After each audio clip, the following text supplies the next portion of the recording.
Good afternoon. Look at this thing here. It's a nightmare, isn't it? Anyway, this is a sawhorse slash workbench that I built, and the reason I'm doing a video on it is because I looked all over the internet to see if I could find some idea how guys make these things. And truthfully, I got this idea because I used to do drywall for many years, and the hangers and the finishers, when they would do drywall, if they didn't have something to stand on, they would go out and pick up some building materials that were laying around on the lot, and they would build them a bench. And what this one lacks, theirs don't, is down here across there, maybe on the other side as well, would be a board, usually only on one side, because put it on both sides kind of hinders it a little bit. But you'd use that to step up on the bench. Now this one is 30 inches tall. Usually when you're doing finish work or hanging, maybe hanging, you would hang from this height.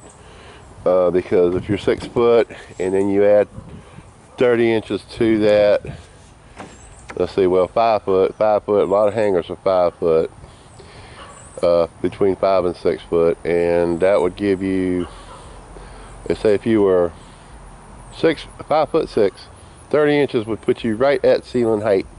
And a lot of hangers, in case you didn't know, when they put the sheetrock up on the ceiling, they would push it up with their head while they drive a nail or put in a screw to hold it in place. Finishers don't need it that high. They need to be just below it so they can reach it. So it'd probably be 2 foot to 18 inches high, depending on the height of the finisher. They would put the step board across here, and then they would cut a hole right here so they could pick it up and carry it around. And that's one reason why I'm actually building this bench, is because I wanted it in the drywall style. At the same time, I need sawhorses because I've got a lot of other projects going on around here that I'm going to use sawhorses for. One of them being, well, you see back here, this contraption I've got, this framework, is actually going to be a temporary paint booth for my truck. And I've already gotten everything loose on the bed of the truck. So I'm going to drive it into the paint booth, jack it up, and put it on 2 to 4 of them, probably 4, to hold it up. And then I'm going to prep it, and then I'm going to wrap it in plastic, and then I'm going to prime it and paint it. Probably prime it, then wrap it, and paint it. So we got my truck full of crap right now where I'm working on it, and as you can see, I've taken the fenders off the front and the grill off the front. I'm getting detailed about this thing. It ain't going to be no slop job, I guess. Might be, I don't know. But I've got everything taken apart. Probably should cover that engine. As you can tell, it's a cloudy day. We got a tropical front moving in. Got the hood over here. I got fender number 2 in the greenhouse, curing up. Look, a bird came in here and got on it, took a shit. How wonderful. Anyway, it's primed up. I'm gonna scuff it up and paint it tomorrow, or whenever the weather allows. The other one is over there. I put a couple coats of paint on it, and then I made the mistake of using a spray can on a couple of spots, and the damn paint crackled, so now I gotta resand it and repaint it. But this video is about these benches. I have looked high and low all over the internet. Nobody knows what the hell these things are. Yeah, they've got these fold up aluminum ones, and I'm sure, you know, if you're a businessman, you've probably got a few scaffolds as well. Most of the time, guys around here, they live out in Hugh G, back up in the woods in the Francis Marion National Forest. They don't have the money to be spending on that. They have large families they have to take care of, and they make their living from hanging drywall, usually buy the sheet. They get like $3.50 a sheet to hang it. And when you've got a crew of 4 guys hanging, and you hang a house that's 100 sheets, that's only $350, and you got to split it 4 ways. You better be able to get up and down and get that job done in a hurry if you want to make some money. You should be able to hang 300 sheets in a day with a crew of 4 guys if y'all are any good. More if you're good and you want to put in a little overtime too. But I'll just show you some of the workings of this thing. You see I got these boards here on the front screwed like that. This bench gets its strength from its top and its side. And yes, I made this out of oriented strand board because I didn't have any plywood at the time. I went and picked up a couple of sheets this morning so that I could make the other 3. You can see in here I've got these 1x4s in here as a spacer board so that I could screw the skirt board to the leg board, and then the top screws it all together, screwing it from the top into the skirt board holds it all together. You can go a little further if you feel uncomfortable with it and put you another skirt board up in here to hold this on, put a leg across here, across here.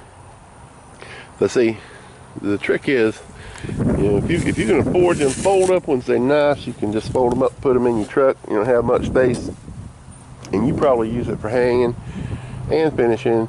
And you have to carry materials like mud or nails, and you need the space. Well, these guys usually just have a pickup truck and they throw a box of nails in a toolbox, slide these in the back of their truck, and they turn them upside down and they stack them inside each other. So that's the benefit of having it this way. But you can see down here how it's structured on the inside. And I'm just using this as a sawhorse, so I'm not going to put a step on it right now. But later on, if I decide to do it, I'm gonna be painting my house. Might need a couple of these to stand on, and I might put a board across there for a step. But right now, I just want them for sawhorses. And this is dimensional lumber. That should have been a 1x4. Look how it's cut. Sad day when America can't even cut a damn board straight. $2 damn for that board, huh? Anyway, as you see, I got more 2x4s here. I've got 1/4 sheet plywood there. I got another 1/4 sheet up at the house. That's going to give me, and most of the time, this here is a 10-inch. This is 10 inches. Works for a sawhorse. Can work for a workbench. Most drywallers do 12 to 14-inch benches so they don't fall off. And generally, when you're working around here, OSHA requires you to have a metal walk board. Most of the guys around here don't have that luxury. They walk on 2x6, 2x10s, or 2x12s, whatever's laying on the job and they can happen to get their hands on and take with them. If you're lucky, you got a 2x12. If not, you got a 2x6. And you stack them up there. And that's what they do. But anyway, most of the time the scaffolds belong to the contractor who contracted the job to begin with. Like I used to do work for Cohen's Drywall. And he would supply you with the scaffolding because everybody would use it, from the hanger to the finisher to the sander, including the spray guy, which I used to be the spray guy and the sander.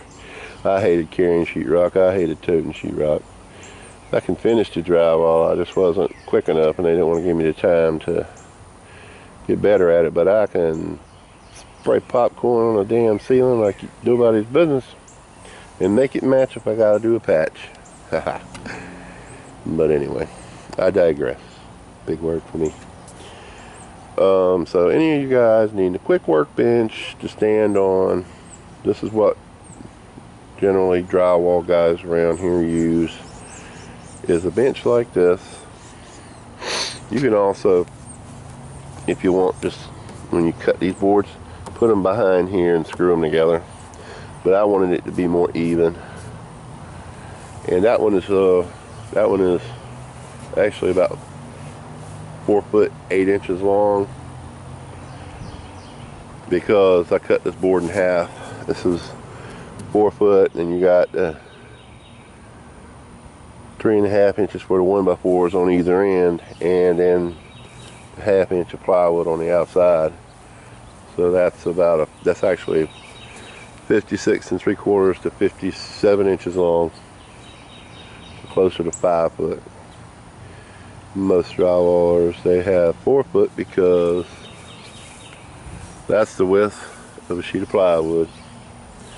So, you know, when you think about it, everything on the job is what they're going to use. So 4 foot wide piece of sheetrock, 1x4s. Most contractors don't care you use the 1x4s. The 2x4s, they might get a little pissed off about, because they cost a little bit more money and they're usually used for structure. But, you know, plus 1x4s are lighter for them to carry and move around. So that's what's going on with the drywall community, and right now in my backyard. Y'all have a great day. Okay, I'm done for today. I got that one built, that one built, and that one built. And I built them all the same with a 10-inch top. And I forgot to allow for this when I cut my stringer, so I'll change that later. But for now, they're just sawhorses. That's the sawhorse that I made earlier. It was a fucked up mess.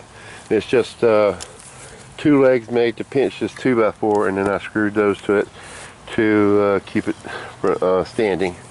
But anyway, it's raining, so I'm heading in the house. Y'all have a good day.